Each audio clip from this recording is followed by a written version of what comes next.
lagi di channel Belajar Farmasi Klinis.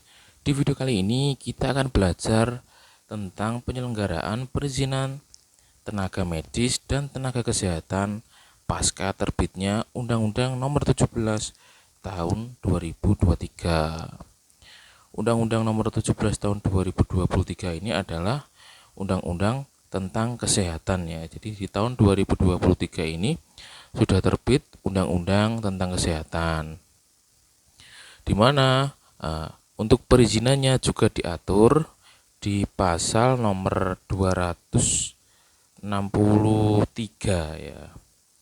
263 ya, benar, pasal 263. Untuk file undang-undang kesehatannya itu ada sekitar 300 halaman ya. Ini undang-undang kesehatan tahun 2003 nomor 17 ya. Nanti saya taruh filenya di link deskripsi, siapa tahu ada yang membutuhkan. Undang-Undang nomor 17 tahun 2023 tentang kesehatan. Untuk perizinan tenaga medis dan tenaga kesehatan itu ada di pasal 263 ya. Posisinya itu ada di halaman 112 kalau tidak salah.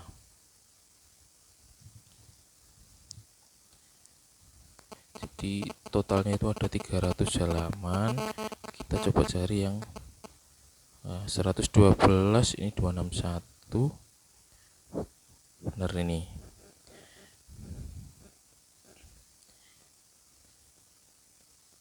Ini 263 ya, tentang perizinan.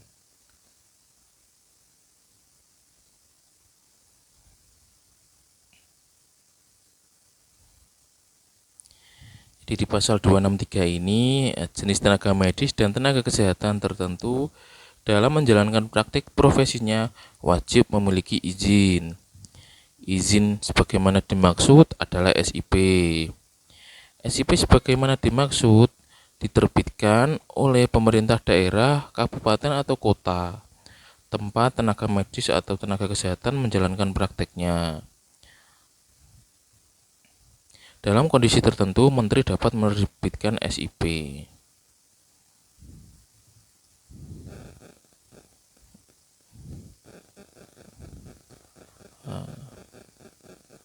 Kemudian untuk mendapatkan SIP harus ada STR dan tempat praktik. Ya seperti itulah bentuk dari pasal 263-nya ya. Kemudian yang kita pelajari ya,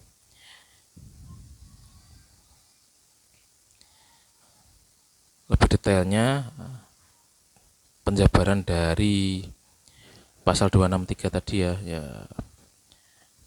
perizinan tenaga medis dan tenaga kesehatan dalam Undang-Undang Nomor 17 Tahun 2023 pasal 263 ya.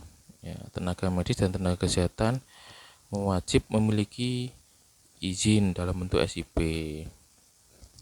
Ini sama seperti yang ada di Undang-Undang Kesehatan tadi, cuma ini penjabarannya saja ya. Kemudian perizinan tenaga medis dan tenaga kesehatan dalam SE Menteri Kesehatan nomor HK 02.01 tahun 2024 tentang penyelenggaraan perizinan pasca Undang-Undang 17 ini, tenaga medis dan tenaga kesehatan yang akan mengajukan permohonan penerbitan SIP atau perpanjangan SIP yang sudah habis masa berlakunya dapat mengajukan permohonan penerbitan SIP kepada Kepala Dinas Kesehatan Kabupaten Kota atau Kepala Dinas PTSP daerah kabupaten atau kota. Kepala Dinas Kesehatan Kabupaten atau Kota atau Kepala Dinas PTSP menerbitkan jumlah SIP sesuai dengan ketentuan perundang-undangan. Untuk sekarang yang ACC perizinan adalah DPM PTSP ya. Untuk Dinas Kesehatan itu mantaunya di SisDMK.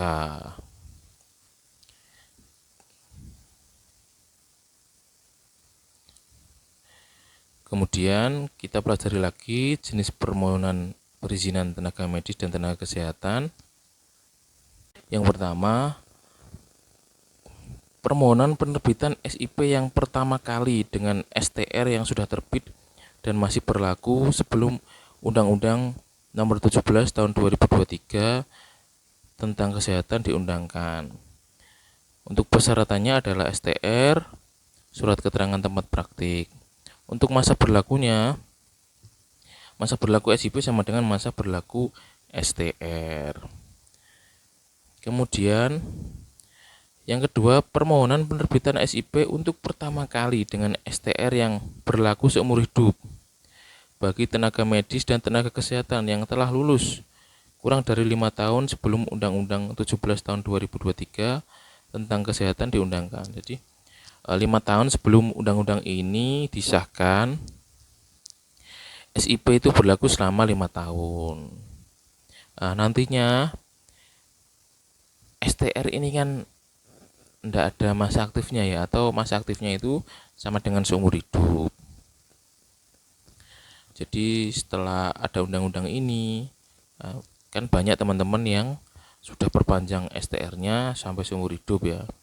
Kalau punya saya kan belum, terakhir perpanjangan 2022, masa aktifnya sampai 2027. Nanti eman-eman ya, baru diperpanjang lagi. Nanti nomornya kan juga beda. Kemudian tenaga medis dan tenaga kesehatan yang telah memiliki STR yang berlaku seumur hidup namun tidak pernah praktek lebih dari 5 tahun terhitung sebelum Undang-Undang 17 tahun 2023 tentang kesehatan.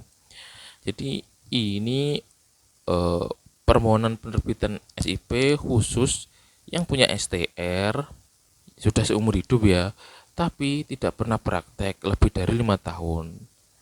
STR-nya itu sudah seumur hidup, cuma posisinya tidak praktek lebih dari 5 tahun. Syaratnya apa saja? Yang pertama, STR-nya tersebut ya, kemudian surat keterangan tempat praktek dan bukti pemenuhan kompetensi.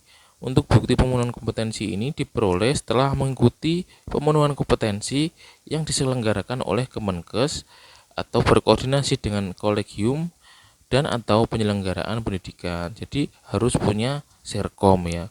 Untuk khusus yang STR-nya seumur hidup tapi tidak praktek lebih dari 5 tahun. Untuk yang menerbitkan adalah SIP ya ini ya. Untuk SIP itu Kepala Dinas Kesehatan Kabupaten Kota atau Kepala DPM PTSP. Kalau STR seumur hidup ini yang menerbitkan adalah Kemenkes ya.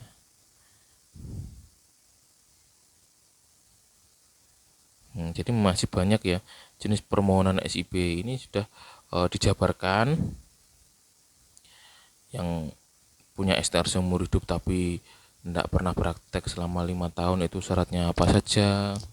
Kemudian punya STR baru, masa lulusnya 5 tahun sebelum diundangkan Undang-Undang 17 nomor 23 ini, nanti bisa dibaca-baca sendirilah. Kemudian lanjut pencarian data SKP. Pencarian data SKP ini sudah saya buat video ya untuk belajar. Jadi data SKP ini terintegrasi dengan data SKP dari organisasi profesi. Contohnya saya apoteker menggunakan aplikasi Siap, otomatis data dari Siap akan terintegrasi dengan SKP Kementerian Kesehatan. Contohnya seperti ini ya. Ini contohnya dokter gigi ini. Status kecukupan SKP-nya ini tercukupi. Kalau belum tercukupi berarti ada masalah di aplikasi profesi kita. Contohnya kita belum input bukti SKP pembelajaran, SKP pengabdian, SKP pengembangan, itu belum kita input. Jadi data yang ditarik dari pencarian SKP ini terkoneksi langsung dengan data dari aplikasi Siap ya, seperti itu. Kemudian selanjutnya adalah standarisasi format surat izin praktek SIP. Nantinya setelah Undang-Undang Kesehatan tahun 2023 ini terbit, untuk SIP-nya itu sama ya, Jadi semua SIP dari antar kabupaten biasanya kan beda-beda, antar kabupaten punya format sendiri. Sekarang bentuk SIP-nya seperti ini ya, sama ada 16 digit nomor SIP. Penjabarannya, 1 digit awal menandakan tenaga medis atau tenaga kesehatan. 4 digit adalah kode kabupaten atau kota sesuai Kemendagri.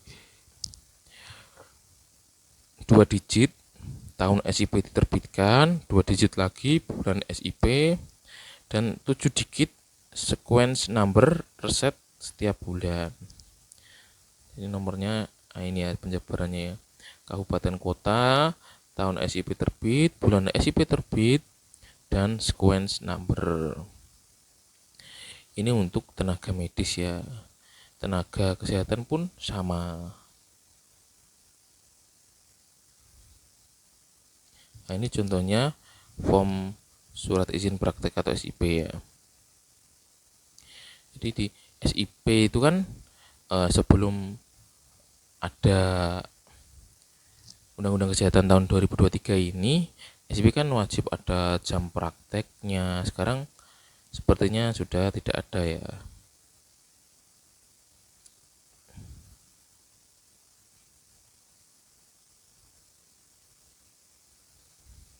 Tidak diperlukan salinan STR untuk perizinan. Dinas Kesehatan Kabupaten Kota atau Dinas PTSP Kabupaten Kota dapat memanfaatkan portal sisdmk.kemkes.go.id. Jadi sisdmk ini datanya yang mengerjakan adalah Dinas Kesehatan ya. Data dari Dinas Kesehatan tersebut terkoneksi langsung dengan perizinan yang ada di PTSP. Di PTSP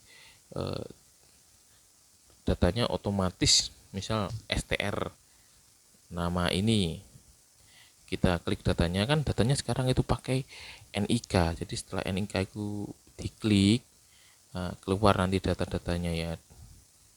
Data sisdmk itu isinya data STR, kemudian SIP, kemudian pelatihan itu juga sudah masuk data sisdmk. Sisdmk ini puskesmas ada, klinik ada, apotek ada,